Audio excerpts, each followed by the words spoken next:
Cricket has never been purely a sport of talent. For every player who earns a recall to the West Indies setup after years in the wilderness, there are dozens whose careers quietly dissolved not because they failed on the field, but because they fell on the wrong side of a selector's preference, a political alliance within a board, or simply the shifting winds of who was championing their name in a closed room. The surprise returns we've seen in recent West Indies squads have forced a difficult conversation into the open, one that players, agents, and insiders have been having in private for years.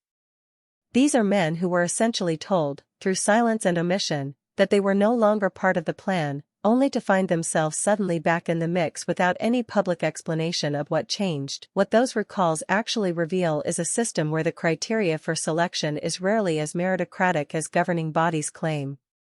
Regional politics play a significant role, with territories historically jostling for representation and influence within Cricket West Indies. Personal relationships between players and coaching staff matter enormously.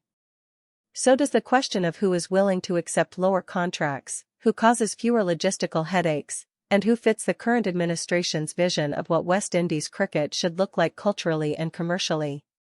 The players who bounce back are often not simply the most talented ones who were overlooked, they are the ones who navigated all of that invisible machinery correctly, or whose circumstances aligned at a moment when the board needed something they could provide.